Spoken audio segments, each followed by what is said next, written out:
जय हिंद फ्रेंड्स। जय हिंद दोस्तों। Welcome to chapter 10 the philosophy of the constitution.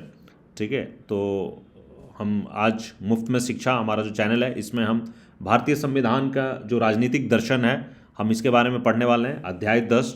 ठीक है, तो इस चैनल पे एक बार फिर से आप सबों का हम स्वागत करते हैं। और मैं class 11 NCERT Indian constitution eight walk chapter 10 अभी आप लोगों को समझाने वाला हूँ।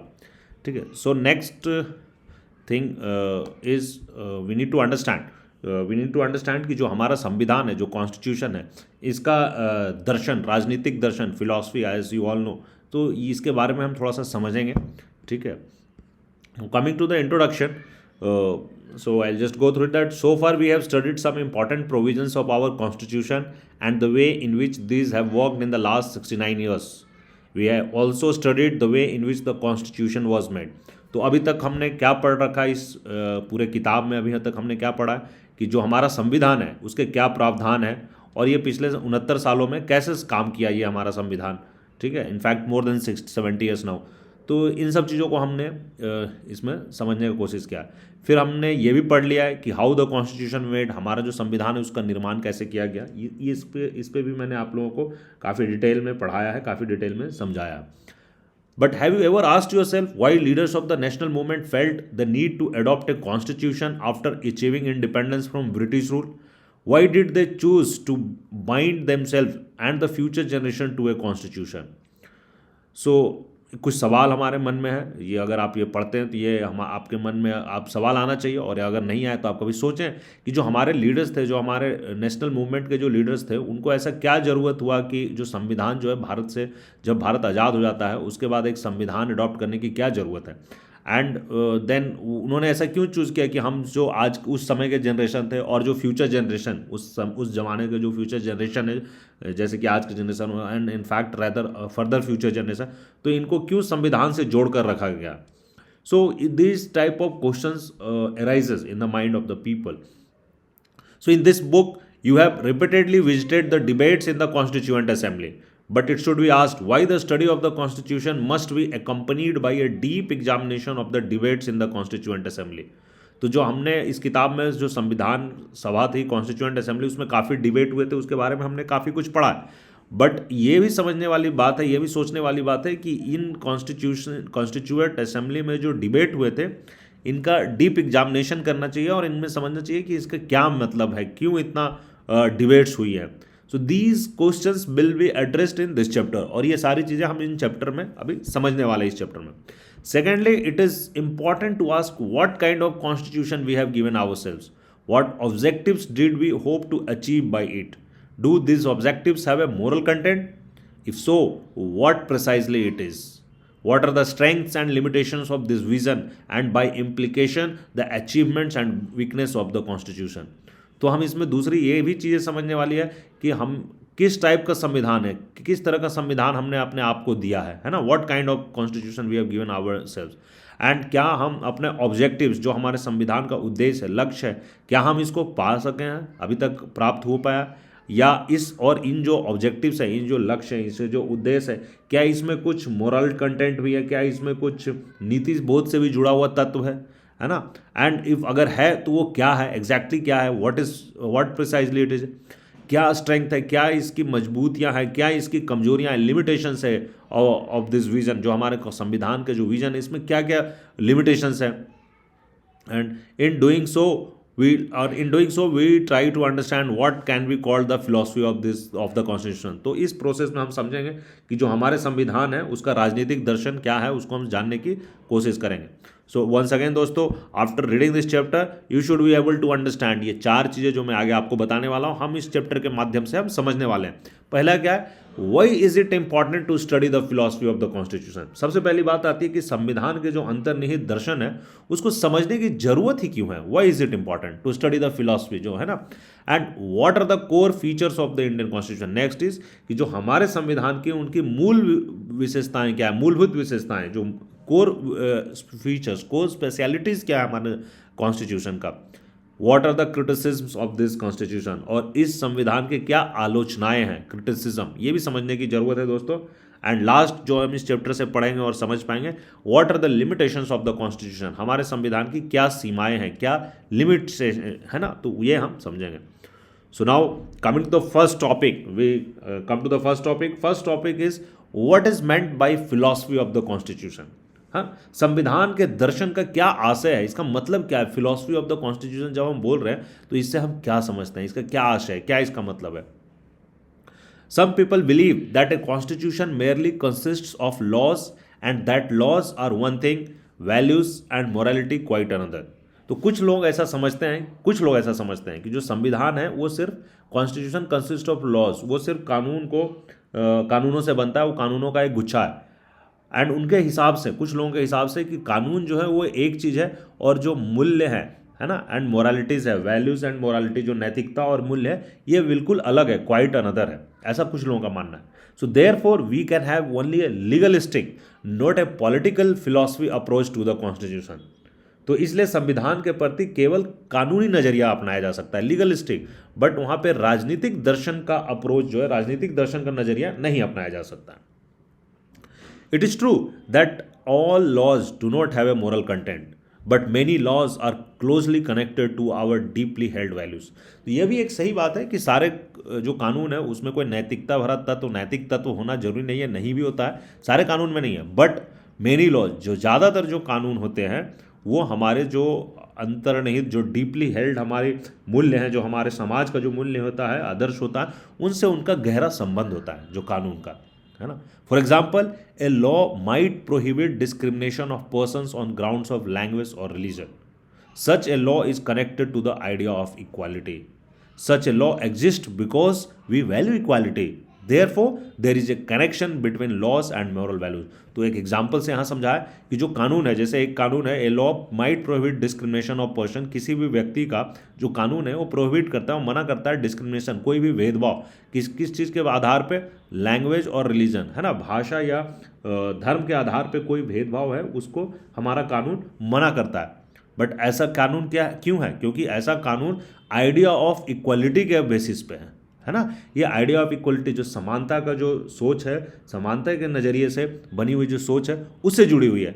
एंड सच लॉ एग्जिस्ट, और ऐसा लॉ इसलिए एग्जिस्ट कर रहा है, ऐसा लॉ इसलिए इसमें एग्जिस्ट करता है बिकॉज हम जो हमारा जो मूल्य है, हम समानता को, वो हमारा बेसिक मूल्य है, हम वैल्यू करते हैं, हमारा one of the value is equality.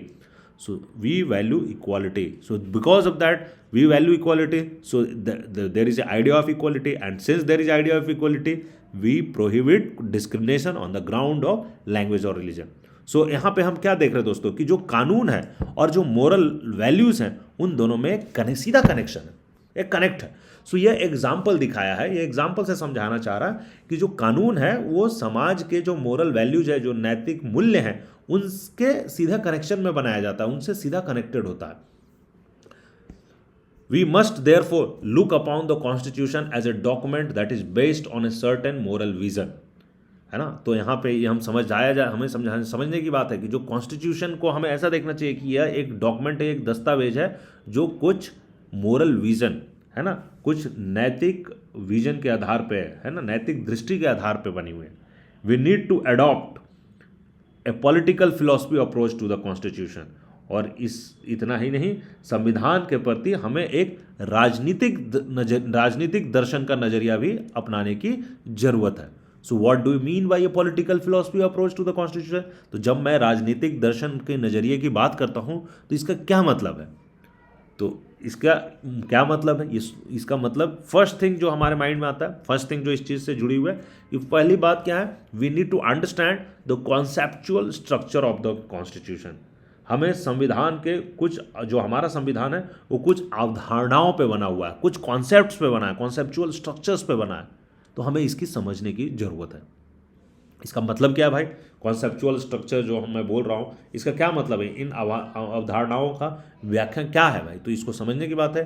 So it means that we must ask questions like what are the possible meanings of terms used in the constitution such as rights, citizenship, minority और democracy. तो इसका मतलब यह है कि हम संविधान में व्यवहार किए गए जो शब्द है, जो पद है, व्यवहार किए हुए संविधान में जो यूज़ किए हुए पद है, उसका मतलब समझे, जैसे क्या, जैसे हमारे संविधान में लिखा हुआ है राइट्स, आखिर इसका क्या मतलब है? अधिकार, नागरिकता, सिटीजनशिप, माइनॉरिटी, अल्पसंख्यक, डेमोक्रेसी, लोकतंत्र। तो इन सब का हमें मीनिंग समझने की जरूरत है ना, कि हमारे संविधान में इन शब्दों को जो यूज किया गया, what exactly is means, why our constitution has use this words. Furthermore, we must attempt to work out a coherent vision of society and polity conditional upon an interpretation of the key concepts of the constitutions। है ना, क्या करा कि इसके अतिरिक्त हमारे सामने एक ऐसे समाज और शासन व्यवस्था की तस्वीर, है ना, सोसाइटी एंड पॉलिटी का एक कोहेरेंट, है ना, तो शासन व्यवस्था की तस्वीर साफ साफ होनी चाहिए कि जो संविधान की बुनियादी अवधारणाओं की हमारी व्याख्या से मेल खाता हो, जो संविधान की बुनियादी अवधारणा, इंटरप्रेशन, जो हमारा संविधान के जो की कॉन्सेप्ट्स है उनका जो हमारा इंटरप्रिटेशन है उससे कोहेरेंस में हो, है ना, उससे मेल खाता हो। So we must have a better grasp of the set of ideals embedded in constitution. संविधान का निर्माण जिन आदर्शों की बुनियाद पर हुआ है उन पर हमारी गहरी पकड़ होनी चाहिए। Better grasp on the set of ideals, है ना, कुछ ऑब्वियसली जो संविधान है वो कुछ आदर्शों की बुनियाद पे बनी हुई है, तो उन पे हमारी पकड़ मजबूत होनी चाहिए। Our final point is that the Indian Constitution must be read in conjunction with the Constituent Assembly debates in order to refine and raise to a higher theoretical plane the justification of values embedded in the Constitution। तो last बात क्या है कि इस सिलसिले में जो आखिरी बात है, जो हमारी अंतिम बात है, कि जो भारतीय संविधान को संविधान सभा की बहसों से जोड़ कर देखने की जरूरत है ना।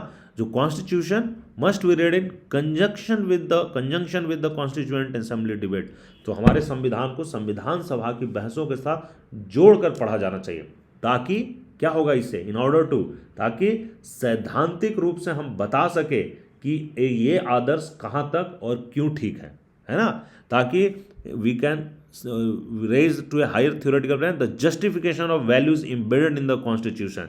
तो जो ये हमारे आदर्श हैं वो कहाँ तक और क्यों ठीक है, तथा उनमें आगे कौन से सुधार की जरूरत है। सो इन सब चीज़ों के कारण हमारे जो संविधान को और हमारे संविधान सभा के जो डिबेट्स हैं, वाद विवाद जो हुए थे, उन दोनों को एक साथ पिरो कर पढ़ने की जरूरत है। A philosophical treatment of value is incomplete if a detailed justification for it is not provided। तो अगर जो किसी भी मूल्य को अगर हम संविधान की बुनियाद बनाते हैं तो हमारे लिए यह बताना जरूरी हो जाता है कि यह मूल्य सही है और सुसंगत है, और इसके बगैर संविधान के निर्माण में किसी भी मूल्य को आधार बनाना एकदम अधूरा माना जाएगा। So when the framers of the constitution chose to guide Indian society and polity by a set of values, there must have been corresponding set of reasons, है ना। संविधान के निर्माताओं ने जब भारतीय समाज और राज व्यवस्था को अन्य मूल्यों के बदले किसी खास मूल्य दिशा समूह में निर्देशित करने का फैसला लिया, तो इसलिए क्योंकि उनके पास कुछ रीजंस थे, कुछ उन वैल्यूज़ को जायज़ ठहराने के लिए कुछ तर्क थे, उनके पास रीजंस थे, है ना, तर्क थे। Many of them though may not have been full explain, वो अलग बात है, इसमें से बहुत से तर्क ऐसे होंगे जो पूरी तरह से स्पष्ट ना हो। So a political philosophy approach to the constitution is needed not only to find out the moral content expressed in it and to evaluate its claims, but possibly to use it to arbitrate between varying interpretations of many core values in our polity। बड़ी sentence है, तो समझने की बात है कि जो हम यहाँ पे कहना चाह रहे हैं कि द पॉलिटिकल फिलॉसफी अप्रोच जो है संविधान का, ये is needed not only to find the moral content, जो संविधान में जो नैतिक मूल्य हैं, नैतिक मूल्यों के जो तत्व हैं, सिर्फ उसके लिए ही नहीं, सिर्फ वहीं तक सीमित रहने के लिए ये पॉलिटिकल फिलॉसफी अप्रोच की ज़रूरत नहीं है, बल्कि and to evaluate its claim possibly to use it to arbitrate between varying interpretation, जो संविधान की अलग अलग व्याख्याएं हैं, है ना, ऑफ मेनी कोर वैल्यूज़, हमारे जो कोर वैल्यूज़ हैं, संविधान में जो मूल्य लिखे हुए हैं, जो कोर वैल्यूज़ लिखे हुए हैं, उनके जो अलग अलग व्याख्याएं हैं, उनके बीच में एक आर्बिट्रेट, उनके बीच में एक समझौता करने का ये इवैल्यूएशन करने का तरीका है. So it is obvious that many of it ideals are challenged, discussed, debated and contested in different political arenas, in the legislatures, in the party forums, in the press, in schools and in universities. So ये obvious है, ये सब लोग जानते हैं कि many of the ideas जो हमारे बहुत सारे संविधान के जो आदर्श हैं उसको चैलेंज किया जाता है, डिस्कस किया जाता है, डिबेट किया जाता है और कंटेस्ट भी किया जाता है ना. सो ये हम कहाँ कहाँ पे ऐसे चीज़ों को हम कहाँ करते हैं इन डिफरेंट पॉलिटिकल, अलग अलग राजनीतिक जगहों पे हम करते हैं, राजनीतिक हलकों में करते हैं, लेजिस्लेचर्स में करते हैं, विधायिका में करते हैं, है ना, इन पार्टी फोरम्स जो राजनीतिक दल के फोरम्स हैं उसमें करते हैं, प्रेस में, मीडिया में होता है, स्कूल्स में होता है, यूनिवर्सिटीज़ में होता है. सो these are good actually. So these ideals are variously interpreted and sometimes willfully manipulated to suit partisans short term interest. तो ये जो मूल्य हैं, ये जो आदर्श हैं, आर वेरियसली इंटरप्रेटेड, इनको अलग अलग तरीके से इंटरप्रेट किया जाता है, व्याख्या किया जाता है. एंड समटाइम्स कभी कभी इनको जानबूझकर विलफुली मैनिपुलेट कर लिया जाता है, चालबाजी भी की जाती है ना, टू सूट पार्टीशन, जो पार्टियों के जो छोटे छोटे टर्म के लिए जो गोल होते हैं उसको सूट करने के लिए भी इसको विलफुली मैनिपुलेट भी कर दिया जाता है. So we must therefore examine whether or not a serious disjunction exists between the constitutional ideals and its expressions in some other arenas. तो इस कारण से इस बात की परीक्षा की जरूरत पैदा होती है कि संविधान के आदर्शों और अन्य हलकों में इन आदर्शों की अभिव्यक्ति के बीच कहीं कोई गंभीर खाई तो नहीं है ना, कहीं डिसजंक्शन तो नहीं है. So sometimes the same ideal is interpreted differently by different institution. तो कभी कभी विभिन्न संस्थाएं एक ही आदर्शों की अलग अलग ढंग से व्याख्या करती हैं. We need to compare these differing interpretation, और ये जो डिफरेंट व्याख्याएं हैं इनको आपस में तुलना करने की जरूरत है. Since the expression of the ideal in the constitution has considerable authority, it must be used to arbitrate in conflict of interpretation over values or ideals. Our constitution can perform this job of arbitration. तो संविधान के जो आदर्श अपने आप में परम न सही परंतु हैसियत के लिहाज से अत्यंत महत्वपूर्ण है. मूल्यों या आदर्शों की व्याख्या अलग अलग ढंग से की जाए तो इन व्याख्याओं के बीच में विरोध पैदा होता है.